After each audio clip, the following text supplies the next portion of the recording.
알렐루야. 안녕하세요. 전 알렙TV의 알렙 목사입니다. 오늘은 교회에 관한 이야기를 조금 하려고 합니다. 제가 예전에 설교 시간에 욕하지 말라는 영상을 올렸어요. 사실 이제 정광훈 목사님에 관한 이야기였죠. 그런데 저는 그 영상에 반대하시는 분이 계실지는 몰랐어요. 목사님이 욕하는 것은 다 이유가 있는 것이다. 이 세상을 향해서 거룩한 목소리를 내는 것이다. 라고 이야기를 하더라고요. 거기서 이제 어떤 말을 들었냐면, 당신은 이 교회를 전복시키려고 하는 저 세력들에 대해서 정광훈 목사님처럼 목소리를 내봤냐? 이런 이야기를 했어요. 저는 그 이야기를 듣고 이게 무슨 소리지? 저 세상이 지금 교회를 전복시키고 있다는 이야기인가? 라는 생각을 했거든요. 여러분, 이게 말이 안 되잖아요. 잘 생각해 보세요. 교회는 예수 그리스도의 몸입니다. 그리스도를 머리로 하는 그리스도의 몸이에요. 여러분, 이걸 믿죠? 이거 안 믿으면 그냥 여기서 나가세요. 더 이상 들을 필요 없어요. 그러면 예수님은 사망 권세 이기시고 부활하셨잖아. 그런데 어떻게 저 세상이 교회를 전복시킬 수 있어요? 여러분, 이거는 말이 안 돼요. 교회가 존재하고 사라지는 건 오직 하나님의 주권이에요. 그냥 하나님만 하시는 거라고. 그렇게 이 이야기를 듣고 보니 정광훈 목사를 포함해서 태극기 부대며 저렇게 미친 듯이 외치는 사람들의 목적과 이유를 알겠다는 거죠. 그게 뭐냐면 자기가 다니는 교회는 하나님이 지키시는 주의 몸된 교회라고 생각하는 거예요. 여러분이 출석하시는 그 교회는 하나님의 몸된 교회입니까? 자, 신학적으로는 이걸 어떻게 표현하냐면 교회는 두 가지가 있어요. 큰 카테고리 안에는 보이지 않는 교회가 있고 작은 카테고리 안에는 보이는 교회가 있어요. 보이지 않는 교회와 보이는 교회. 어떤 때는 가시적 교회와 불가시적 교회. 그 다음에 유형교회, 무형교회, 로컬 처치, 파라처치 뭐 이런 표현을 써서 신학자들이 정의 내리는 것은 거의 비슷합니다. 근데 문제는 우리 교회가 보이는 교회다 라고 말하는 것은 어느 정도 맞아요. 하지만 보이는 교회가 우리 교회다는 틀렸어요. 이걸 잘 생각하셔야 됩니다. 여러분이 지금 다니고 있는 그 교회, 여러분께서 지금 신앙생활 하고 있는 그 건물로 되어 있는 여러분들의 성도가 모여 있는 교인들의 집합체, 그 교회가 뭐 교회당이든 교회든 보이는 교회는 맞지만 보이는 교회의 전부는 아니에요. 만약에 우리가 다니는 교회가 보이는 교회라고 한다면, 보이는 교회의 전부라고 한다면, 그러면 코로나 기간에 1만 교회가 사라졌다고 하는데 그 교회는 뭡니까? 그 교회 목사님들은 보이는 교회의 목사가 아니었나요? 그 교회는 또 보이는 교회가 아니었습니까?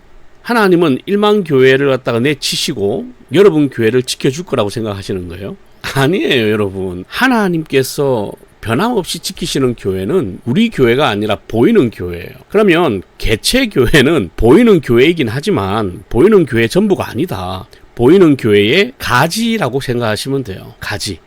그러니까 보이는 교회라는 나무가 있는데 그 가지가 개체 교회야. 그러니까 여러분들이 다니고 있는 교회, 지금 제가 목회하고 있는 교회, 이런 교회들은 가지예요. 여러분들이 농사를 지어보면 알 수 있는데 저희 부친께서 목회하시는 교회가 사과 농장 있는 교회예요. 그러다 보니 사과 따는 일을 도와주기도 하고 그러는데 이 사과를 따거나 뭐 포도를 딸 때는 가지치기를 잘 해줘야 돼요. 왜냐하면 그 영양분을 죽은 가지가 먹어버리면 실제로 그 열매 안에 가야 될 영양분들이, 당분들이 적어질 수 있기 때문에 죽은 가지들은 쳐내야 되거든요. 이게 무슨 말이냐고 하면 그 가지를 치는 것은 농부의 마음이라고, 농부의 판단이고 농부의 주권이라는 거예요. 그러니까 사랑제일교회 성도들은 자기 교회를 하나님께서 지킨다고 생각하나 봐요.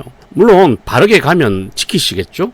하지만 주의 몸된 교회이기 때문에 지킨다는 말은 틀린 거예요. 주의 몸된 교회의 가지라니까. 그러니까 세상은요, 교회를 공격할 수 없어요. 세상은요, 교회를 넘어뜨릴 수 없어요. 절대로 넘어뜨릴 수 없습니다. 어떻게 마귀가 세상이 창조주의 몸을 넘어뜨릴 수 있어요? 하지만 이 개체 교회를 위협할 수는 있겠지. 공격할 수는 있어. 하지만 이 개체 교회 또한 넘어뜨릴 수 없어요. 그렇다고 세상이 우리 교회를 넘어뜨릴 수 없다고 해서 우리 교회가 계속해서 영원토록 존재하는 건 아니에요. 사라질 수 있어. 왜냐하면 하나님께서 이 땅에 세우신 그 보이는 교회의 가지로서 지금 이 시대에 우리 교회가 필요 없다고 판단하시면 하나님께서 멈추시는 거예요.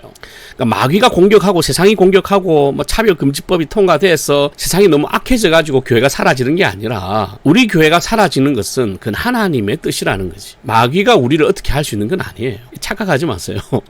마귀가 넘어뜨릴 수 있는 교회는 존재하지 않아요. 생각해봐. 어떻게 마귀가 창조주의 몸을 넘어뜨릴 수 있냐고. 그건 말이 아니고 하나님께서 지키신다는 그 교회, 주의 몸된 교회는 보이는 교회예요. 그 보이는 교회에 우리는 가지일 뿐이다. 이 가지치기는 하나님께서 하실 수 있는 거다. 그러나 궁극적인 그 보이는 교회는 영원히 변하지 아니하고 하나님께서 영원히 지키신다는 것. 이걸 꼭 기억하셔야 돼요. 선교지에 나간 선교사들이 순교하면서 그 있는 모든 교회가 다 폐쇄됐어. 특히 중국이 심하지 않습니까? 선교사들 추방하고 교회를 없애버리는 거. 그러면 그 교회는 하나님이 안 지키신 거야? 아니에요. 이 우주에 있는 보이는 교회는 하나님이 지금도 영원토록 지켜가고 계세요. 하지만 그 시대에 따라 그 상황에 따라 어떤 때는 순교를 요구하실 수도 있고 어떤 때는 교회 폐쇄를 요구하실 수도 있고 그러나 이 모든 것은 하나님의 주권이지 마귀가 우리를 건드려서 일어나는 일은 아니라는 거지. 예를 들면 그래 교회를 폐쇄하는 그 이유 근거가 만약에 사람에게 있다면 그는 세상에 있는 게 아니라 우리한테 있는 거예요. 우리가 너무 못하니까. 네, 하나님께서 이걸 폐쇄시키는 걸 수 있지만 세상이 공격을 하는 것은 당연한 거거든. 그거는 교회를 넘어뜨리기 위함인데 하지만 넘어뜨릴 수는 없어. 유혹하고 미혹하고 위협하는 것이지. 그러니까 넘어지는 건 누구냐면 내가 넘어지는 거예요. 이걸 꼭 기억하세요. 그렇다고 문 닫는 모든 교회들이 다 죄를 지었다. 그거 아니에요. 그 모든 것도 하나님의 섭리와 하나님의 계획 안에 있는 하나님 나라를 지켜가시는 하나님만의 방법이다. 근데 그 방법을 우리는 알 수 없어. 다 알 수 없어. 어떻게 알아? 창조주의 마음을 다 알 수 없다니까. 그럼에도 불구하고 세상이 우리를 어떻게 위협을 하기 때문에 네가 목소리를 내기 위해서는 강하게 욕도 해야 된다. 이런 정신 나간 소리를 하는 성도들이 있는 걸 보면 참 그래서 저런 광신도들이 생겨나는 거구나 그런 생각이 드네요. 꼭 기억하세요.